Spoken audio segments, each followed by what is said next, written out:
morning, happy day. Welcome to New Age Custom Farming. If you're new here, my name is Emily. We are a 7th generation farm in Wisconsin. We custom farm, grain farm, all the things. And today, I'm filming this video, the intro for this video right now in my car because we have the insane Midwest wind right now and I forgot my microphones. But welcome to today's video. Another day of harvest, and today Avery is actually harvesting the soybean field that I planted that got completely flooded out this spring. So there's still a few beans that he can harvest, which is why he's combining in here. But I'll insert some videos of what it looked like when we planted it, and then I'll also insert some videos from when it was completely flooded, and then obviously you'll see what it looks like now at harvest. So without further ado, let's go check it out. Maybe Avery will actually let me combine this because I planted it too. So let's get into it. Reference, this is what it looked like the day I planted it. I planted it on May 16th. Bree was loving it. It was kind of muddy down there that day.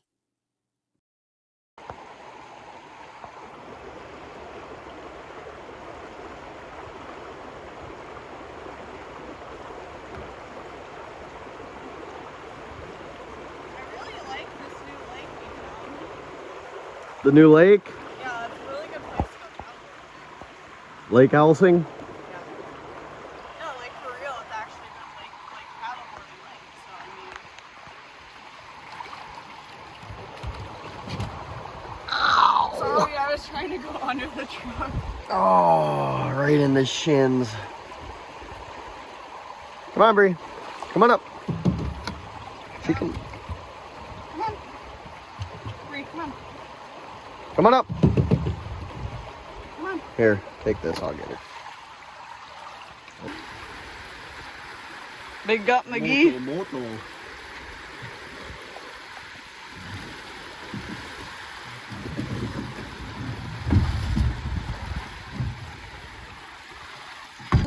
Oceanfront property. Should just build our house, right? Maybe. Hey, I have an idea. He's not listening.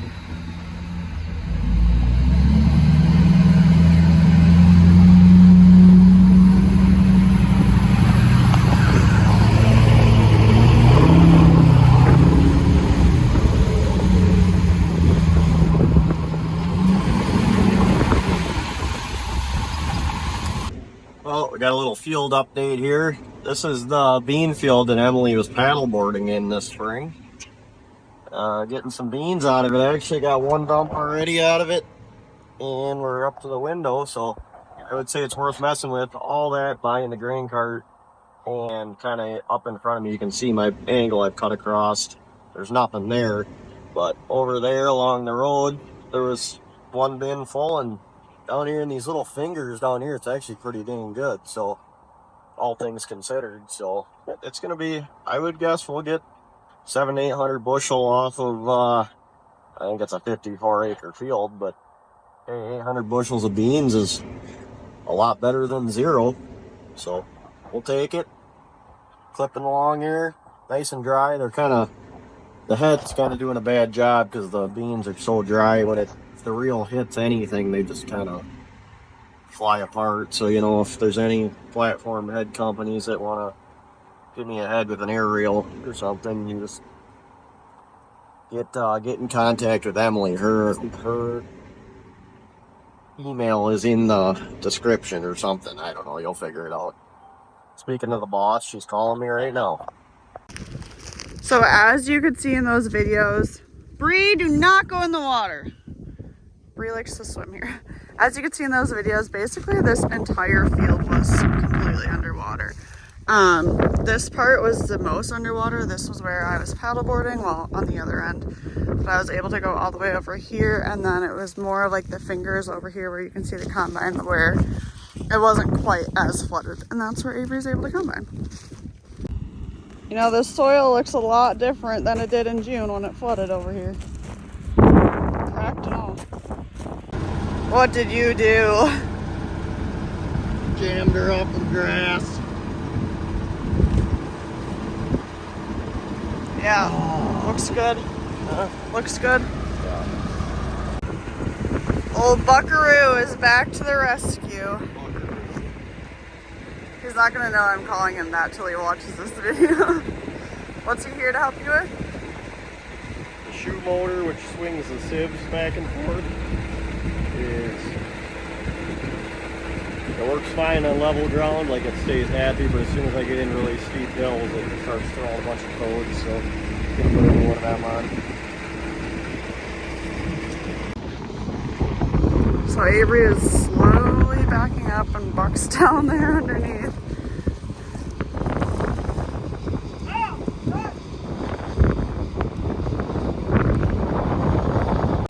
Are you on county time here or what? Why don't you turn that camera around and show what you're wearing? They've already seen the sunnies. You can't say nothing wearing them. It's because I left mine in Fenimore, so. Unless you got a pair I can borrow. That don't look like these. Let's go get us a truck. Okay, go get us a truck. Well, that's what I'm saying. You guys are on county time. You know, I did a really good job planting this field. It's kind of like the sprayer guy's fault. There's so much weeds and grass. What do you have to say for yourself? Well, after you were paddleboarding out here, I kind of wrote them off, but then I drove past like late summer, and I'm like, oh, there's actually some beans out there. I should probably get out there and get them sprayed. So I did spray them, and the weeds did die, but the problem is, even after you spray grass, it doesn't just disappear. So it's still here, but it's dead. It's dry. And here we are. Still your fault. I think we're gonna get like 750 bushel out of this field. Out of the entire field. Yeah, which is a lot better than zero. Considering what it was like. Considering what it looks like. Yeah, I mean, I'm not going through all that grass. That's just asking for problems. Yeah. Getting what I can, Dove. Right there is where I ran out, but it seems like there are some beans there, or some beans there maybe.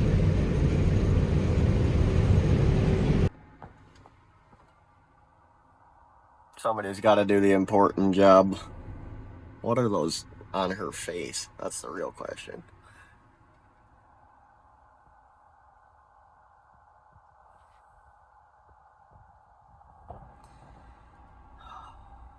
When people ask me why it takes till December to get the crops harvested, this is part of the reason. Good thing it's only a 30-foot head. She'd have a lot more to do.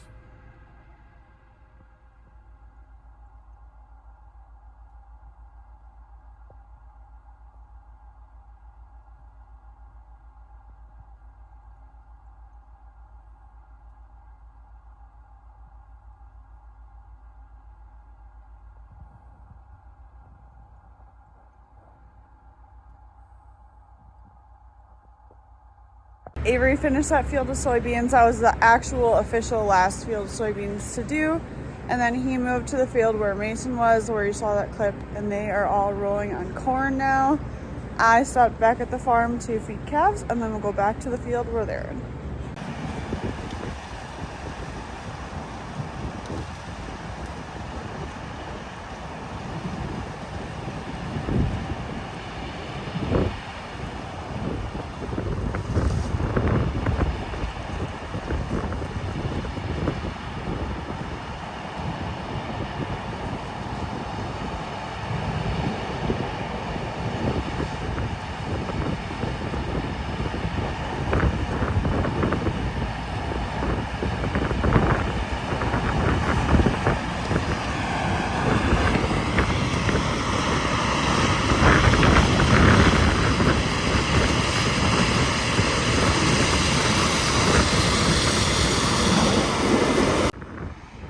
They've been waiting on trucks for quite often, I would say, today on this excursion of combining. So a truck just pulled in, so I think Avery's trying to get this truck full, or get unloaded, get this truck going so that they can keep having trucks come back. Mason's on the other side of him too. I don't know if you can see him, and then all the dust.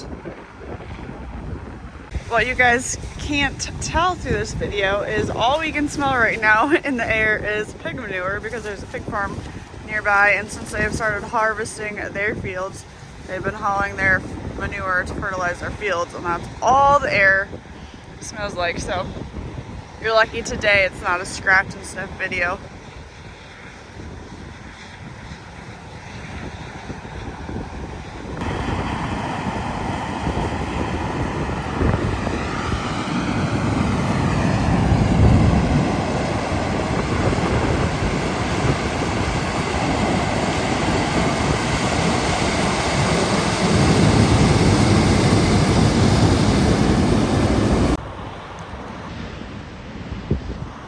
Super trucker Brandon is on the job. Lucky Mason over there doesn't need a head cart. He's folding up and we can head to the next field. There's 12 rows left here that Avery will grab on his way back. Then the grain carts will wait for a semi to load up, load out, and on to the next field. On the move, and this is my yearly reminder that when you are harvest annual reminder that when you are following farm equipment on the roads to pay attention to their blinkers. They always have a blinker in the back so you can see them at night, and then flashing lights on each side. And when they are turning, which you need to pay attention to them, the side that they are turning on will continue to blink and the other side will stay solid. So, and also do not pass in a no passing zone, and be really, really careful because we turn into left fields, or we take left-hand turns too, not just right-hand turns. And I feel like I every year see a close encounter of somebody trying to pass us when we're turning left into a field, because field roads are anywhere. That's your friendly PSA. Since Mason has this fancy dancy folding head, he was able to come over here and actually get started and not have to wait for a head cart to come. So he opened up this area for everything to park. Also, I'm not getting out of my car right now to film this because it is so windy. But he opened this area up to park, so semis have a place to pull in, grain carts. Avery has a place then to pull in and get his head cart on, or his head on from the head cart. I don't know if I'm driving Avery back to go get the head cart, because we have two grain cart guys that have to drive the grain carts up here, obviously, and then the head cart too. And we're super close to the field that we were in, so I mean, I think it makes sense for him to come back with me. Oh, here's the man, the myth, the legend. Look at that strut. Woo, woo, woo, woo, woo, woo, woo, woo.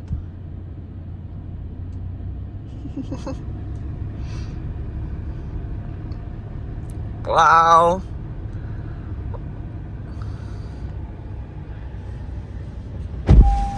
Are you just preparing your moves for the dance floor, or what? Oh yeah, always. Gotta keep brushed up on them. Rolling along today, picking corn. 5.5 miles an hour. Pretty good corn. So, picking corn today. Yesterday, we picked corn all day, but let me think about it. Yeah, yesterday we got the axle welded back in the combine and then picked corn in the afternoon.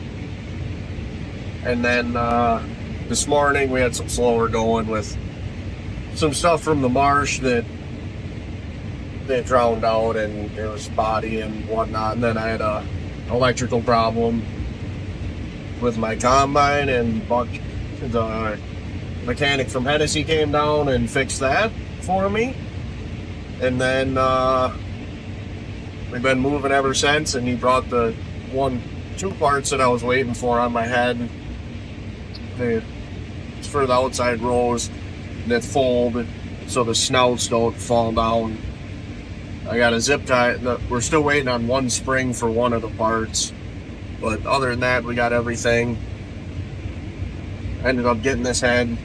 The only thing that's really different about it is how big the back is, where it would fold. It piles up a lot of corn. But that's with all the folding heads you see. They do that, it seems.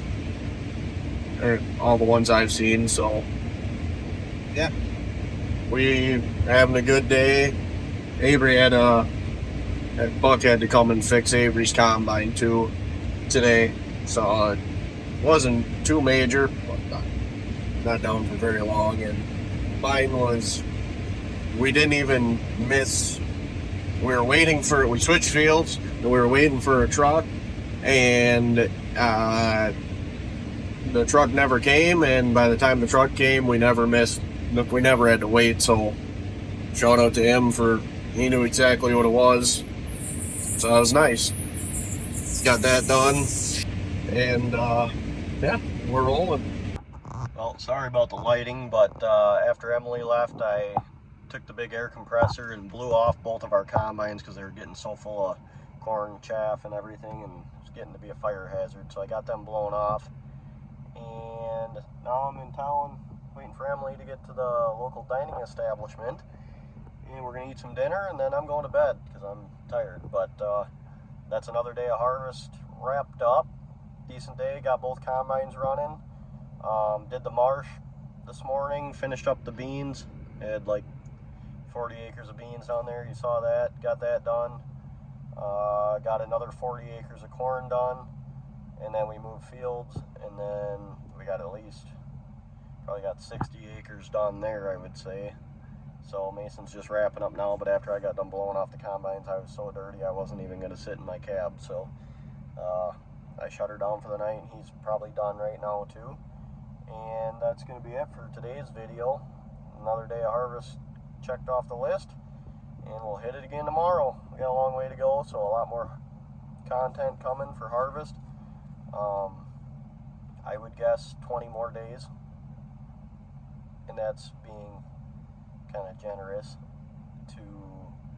It's probably going to be more like 30, I would guess. So got a lot of tillage to do. One of our guys has been working on that. He pretty much does it all. He likes doing it, so we let him do it.